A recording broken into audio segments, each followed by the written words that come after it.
જય શ્રી કૃષ્ણ, જય માતાજી, જય શ્રી રામ.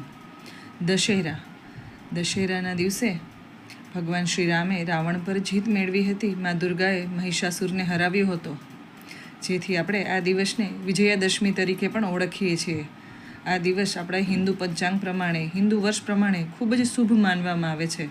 દરેક કાર્યની શરૂઆત માટે પણ આ દિવસ ખૂબ જ શુભ છે.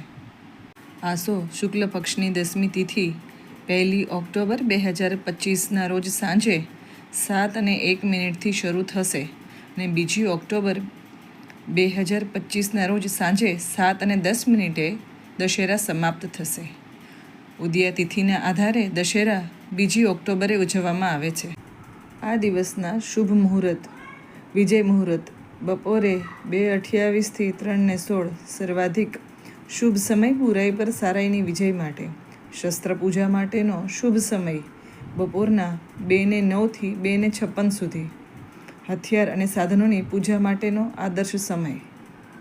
દશેરા માટેના અન્ય શુભ મુહૂર્તો જે વિવિધ કાર્યો માટે અલગ અલગ હોય છે. બ્રહ્મ મુહૂર્ત સવારે 5:19 થી 5:43 સુધી. અભિજીત મુહૂર્ત બપોરે 12:05 થી 12:53 સુધી. ગોધૂલી મુહૂર્ત સાંજે 6:26 થી 6:50 સુધી. અને રવિ યોગ જે આખો દિવસ રહેશે. કહેવાય છે કે આ યોગ ખૂબ જ શુભ છે. દરેક શુભ કાર્ય કરવા માટે આ સમય ખૂબ જ શુભ ગણવામાં આવે છે. દશેરા માટેના શુભ ચોઘડિયા: આમ જોઈએ તો દશેરાનો આખો દિવસ જ શુભ હોય છે, છતાં પણ આ દિવસના આપણે ચોઘડિયા કોઈ સારા કાર્ય માટે જોતા જ હોઈએ છીએ. જેમાં શુભ ચોઘડિયું છે સવારે 6:32 થી 8:01 વાગ્યા સુધી.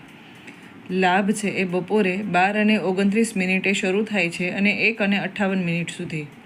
અમૃત ચોઘડિયું બપોરે 1:58 થી બપોરે 3:27 સુધી. શુભ ચોઘડિયું 4:57 થી સાંજે 6:26 સુધી. રાત્રિના પણ અમૃત લાભ અને શુભ ચોઘડિયા ઉપલબ્ધ છે, જે ખાસ કરીને ગહન અને આધ્યાત્મિક સાધના માટે ઉપયોગી હોય છે.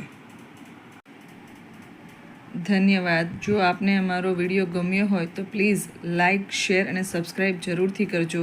આપ સૌને દશેરાની ખૂબ ખૂબ શુભકામનાઓ. જય શ્રી કૃષ્ણ, જય શ્રી રામ.